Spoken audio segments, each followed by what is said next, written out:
In India there is a story. Even if you go up, there will be people just to pull you down. They will be just waiting to pull you down. Just go with a smiling, joyful face ecstatically to your house and see how many minutes.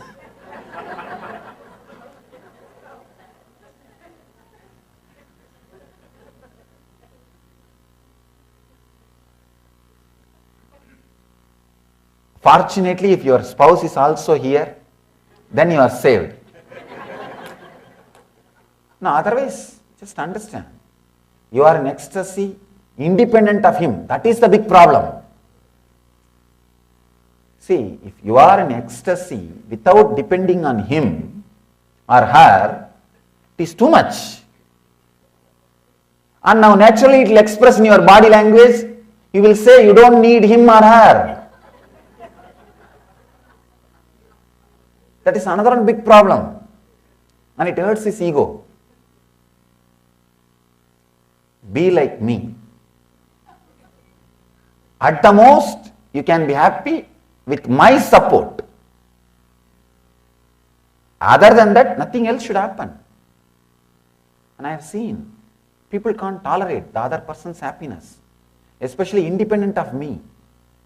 That is too much. Understand, unless you create a community where the whole thing is positive, positive abhyasa is happening, put little energy, put little time to create a beautiful community around you, or spend more time in a community where the positive abhyasa is happening, you will see so many wonderful things expressing inside you. All your good or bad habits are because of abhyasa. Please understand how much one person has to struggle for meditation or yoga. That much equally he has to struggle to learn the habit of drinking or smoking or drug. I can say little more. He has to struggle. But unconsciously, society supports his unconscious abhyasa. With this, you don't have a support, the community supporting you, society supporting you. One day if you meditate and you have a little knee pain, you tell your spouse, who asked you to do all these things? You will sit for half an hour and come and tell me, I have this pain and that pain, get lost. There is no support. There is no support. So naturally what you will do? You will decide, why all this unnecessary risk, forget about it. And who knows what will be the outcome? Who knows what will be the product? Who knows what can be the side effect?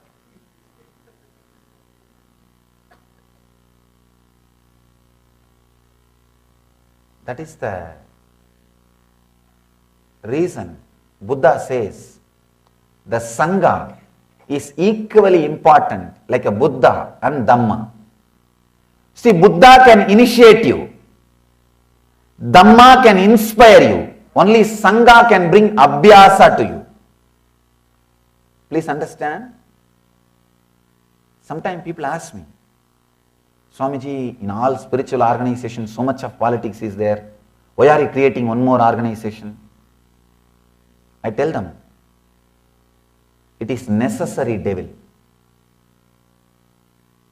To create politics, you don't need 2 persons. 1 person is enough. See, morning your mind will be saying something, and night it will be saying something. It means what? Politics between you and you. So to do politics, you don't need 2 persons. 1 is enough. So it's a basic quality. Even if there is little politics, it is okay. Spiritual organization, Sangha, is worthy to have. Because Sangha creates so many times positive abhyasa to you. Positive abhyasa. Many times you can see, the moment you remember the people whom you meet in the bar, the moment you remember their smile, the moment you remember their dress, The moment you remember their body language, you are already in the car driving towards the bar. You don't even think and decide. Their very company gives you the courage. All your doctor's advice, no, your life will be reduced, risk of cancer, risk of this, risk of that. I know a guy who was drinking and smoking for 95 years and he was all right. You don't understand, he's an exemption, not a rule. He would have lived for 200 years. He's an exemption. But somehow, just 2-3 companies, you have all negative examples in front of you, and sometimes you don't even logically think that much. You are already there in the car and you are done. Sangha, a spiritual Sangha, can create positive abhyasa. That is why these deities, the decoration, so much of jewels. The other day somebody was asking me, why do you put so much of silk and jewels? So much of decoration is done for the deities.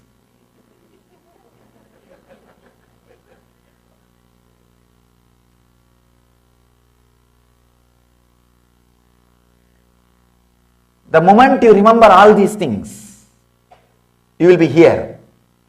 And positive abhyasa can go on. Positive abhyasa can happen. Many times, if you are depressed, feeling low, suddenly you remember the temple and all the people whom you meet are the deities. You are already in the car towards the temple. The positive abhyasa can happen. That is why so much of energy, intelligence, time, money is put in the Sangha. All these things are put in the Sangha. People ask me, Swamiji, after all you are teaching Advaita, the ultimate enlightenment, why don't you keep your temple empty, formless? What will you be doing? You will be gazing at that empty wall. And in the bar, people want all the decoration to create negative abhyasa, negative practice. In the temple, they want everything to be empty. What kind of mental setup?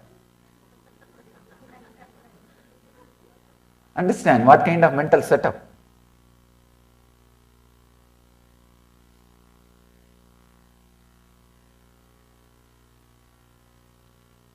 Negative abhyasa. The whole civilization is based on negative abhyasa. Buddha can initiate you into the truth. He can initiate you. He can give you the fire. He can just give you the experience. And Dhamma, the spiritual scriptures, can constantly inspire you to live in that high state. Only Sangha can create the abhyasa, coming back to that same state, establishing yourself into that same state again and again and again. Please understand, abhyasa only makes you even as a man. Forget about spiritual man. Even integrity, you need abhyasa. Without abhyasa, you are just a liquid. Any thought can come, suddenly morning you will see, this is your joy, this is your pain, and you will start working towards it. By evening, some other thought, some other situation comes, all your idea about pain and joy disappears, you are entangled in something else. Just like the incident I was telling before when I began the discourse. See, when he came to walk with me, the big problem, he was heavily filled with that one idea, that I am in so much love with her and she is not responding to me, she is not feeling connected to me, she is not loving me, she is not attending me. I can say this is the worst pain, big pain, the pain of rejection. That is the reason many of us start shrinking. Many of us start shrinking, the pain of rejection. Oh God, yes, I am really ready to open up. But if I am rejected, suddenly you lose respect for yourself. You lose respect for yourself. So he was in that pain. He was filled with that pain, filled with that idea. But in 10 minutes, his whole idea of suffering is different. Now his whole life energy is moving towards something else about his house. And he is filled with the house. And in 1 hour, he is out of that problem. Now, logically, he is supposed to go towards the old problem. He is supposed to think about her, think about how to solve that problem. But it's not there. It means what? What you think as problem, sometime it comes, sometime it is not there. So your ideas about pain, love, problem, everything constantly is changing, constantly is moving, constantly disappearing, impermanent, not there. But one thing is there. Your fear about whether this problem will come back or not, that constantly keeps you in suffering. Constantly keeps you in suffering. I always tell people, this is just because of negative abhyasa. Never miss a chance to be around a Buddha, to be around a Sangha, to be around a Buddha, to be in the Sangha. Never miss a chance. I can say that is the ultimate thing can happen to you. So many negative abhyasas which you thought, which you may not even know inside you will disappear. People come and tell me, Swamiji, I just came and stayed here for a few days and did volunteering. I don't know how my life is transformed. Nobody told me anything, nobody spoke to me anything. Suddenly now I am out of many problems, many struggles, many disturbances. The same situation, if it has happened a few years earlier in my life, I would have been shaken. Now I am so strong. How come? How is it happening? Understand, the Sangha gives you positive abhyasa and it drills the abhyasa into your deeper layers. See, your conscious mind is 1 layer, your unconscious mind is 9 layer, below is your body, complete unconscious. Anything done continuously by the conscious gets inside your unconscious. Anything continuously repeated unconsciously gets inside your body, becomes physical habit. The word habit, you need to understand. H-A-B-I-T. If you remove H, a bit will be there. If you remove A, bit will be there. If you remove B, it will be there. Only when you remove the I, it will die. Understand? Only when you remove the I, it will die.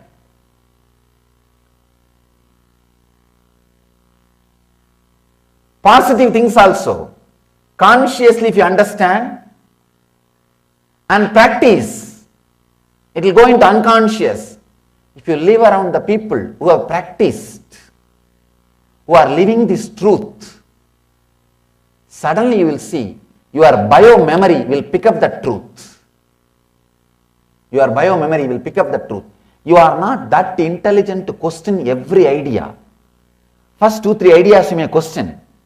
After a few days, suddenly you will pick up all the truths from them directly. That is why I tell people, in the initial level, even though you need to convince 1 or 2 people with 1 or 2 ideas, have patience. I always tell my ashramites, in the initial level, when people come, you may need to spend 10 minutes with them. You may need to tell them, no, relax, just feel comfortable, be here for 1 or 2 days. You may need to tell them 1 or 2 times. Don't worry, take little time, tell. You will see, surely they will thank you after a few days just for your request. Because these great truths, you see, this is the place where constantly truth is spoken, truth is lived, truth is radiating in various ways. Again and again and again, these ideas are, again and again these ideas will resonate in your being. Even if you don't want, you have to listen. Somebody will be sitting and talking about 7 chakra. Somebody will be sitting and talking about yoga. Somebody will be sitting and talking about some miracle, some incidents they had with Swamiji. In a few days you will see the tremendous transformation, the positive abhyasa happening inside you. Ramakrishna says very beautifully, if you have drunk 1 liter country liquor At least quarter liter, the rice water you need to drink to get out of that addiction or to get out of that sober mood. Same way, if you have spent few days with the negative abhyasa, at least spend few hours in positive abhyasa. The Sangha, importance of Sangha. That is why Buddha says, I have created this Sangha so that this truth will be kept alive continuously and transmitted to next generation.